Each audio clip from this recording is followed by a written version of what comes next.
So yun mga ma'am sir, kasama ko ngayon si Sir Wooji. Hi Sir Wooji, how are you? Hello, I'm okay.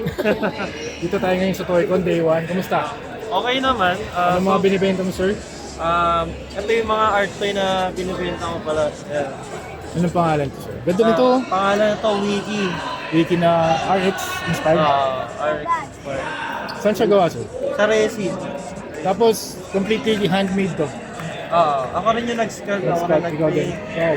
From scratch. Hmm. Wow. Paano yung, okay lang sabihin yung proseso o hindi? Okay naman. Okay lang sabihin. Paano mo siya ginagawa? Usually nagko-concept muna ako, tapos nag-3D ako. 3D. Tapos Wow. inaano ko na siya, Parang blender? blender. Tapos inaano ko na siya sa 3D printer. Meron kang 3D printer. Hey! Ang Para ganda. mapabilis na. Oo, ang ganda pag may 3D printer. Tapos yung 3D printer, filament siya o resin? Resin. Resin, no? Maganda pag resin. Mas siya, mas pulido. Oo, mas malinis. Pero sinasand pa yun. Tama? Oo. After yung sanding, painting. Pagka-liya mo, syempre may mga support marks pa kasi yun. So, pagka-liya, yun na, primer na. Primer. Tapos, Anong primer to sir? Gray or white? gray. Primer gray. Tapos ini-airbrush ko na yung iba. Ang ganda lang pagkakagawa. Ang linis, oh. Ang linis. Ano rin siya, iwa-hiwalay din yung parts para mas madaling pinturahan. Oo. Hindi ako magawa ng mga ganyan, malilinis. Ang Kaya hirap. mo rin yan. Mahirap for me. Para sa akin, very stressful for More me. kasi kayo, no? More on comic, no?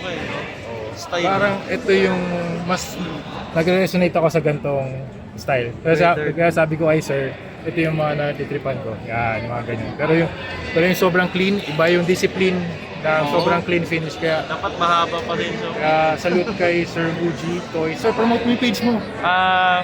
i-like nyo lang tsaka follow yung yung Wooji Toys sa Instagram, Facebook, tsaka sa YouTube.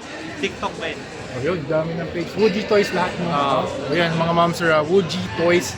W-U-J-I Toys. Yes. Dito sila ngayon sa anong ba? Artist Alley. Ayun, sa Artist Alley. Day 1 pa lang to, pero dami na nangyari dito sa Toycon. Dami laruan. Ayan, nakita ko ngayon si Sir Wooji. And ano ba? Ano ba mga binibenta dito? May mga keycaps din sila. Keycaps, keychains, custom na art Art toys. toy din, Art toys. Kay Red Sun, tsaka kay Hot Quad. Hot Quad. Yan kay Sir Hot Quad. Super nice. Available itong mga mechanical keycaps nila. Yan sa mga mechanical keyboard na mga enthusiasts.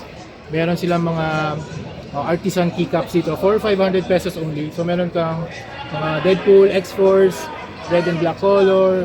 Dami nilang custom na pwede nilang gawin dito. Sir, meron pa silang mga letters din na pwede mong i-mix and match to build your own fidget clicker. 1 slot, 80, 2 slots, 120, 3 slots, 180, 4 slots, 220. Yan, marami silang mga 3D printed stuff dito. Burger, sushi. Tapos dito naman, ang ganda nito. Kay kay Red Sun. Red Sun, super cool. Very, very Chow nice. Chow. Chow Chow. Yeah, ang ganda nito, Zaku X. Ano yung kanyang hood? Naka-hood ba siya ng parang frog? Helmet. Helmet siya. Parang Chow Chow din. Chow Chow, nice. Costume lang na. Ito, Ghost Rider. For sale to sir lahat? Yes sir. Magkano si Ghost Rider? 6K. Damn! Murang-mura na. Kayang-kaya nyo na yun mga ma'am sir.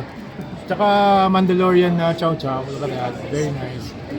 And anong tawag sa line na to sir? Easy Yet line. Very cool. Ano siya? Japanese inspired. Ganda rin ng mga poses. Look at this. Para siya si Darth Maul. And ganda ng mga characters sila dito. Sa beach. Si Ichigo? O Kiara yan. Alright, nice. Nakakabulol eh. Nakakabulol yung Old Kiara ba? Basta kasama natin dito si Sir Wooji, Red Sun, and Hub Quad. Punta kayo dito mga ma'am sir. Ito sila. Sir, hi. Sir, promote mo yung page mo sir. Hubquad po. So meron kami Facebook, IG, TikTok, Hubquad. Hi Sir Red Sun. Sir, okay lang pa promote ng page. Red Sun Chill Chow, IG. Alright, nice. Alright, thank you very much. So yun lang.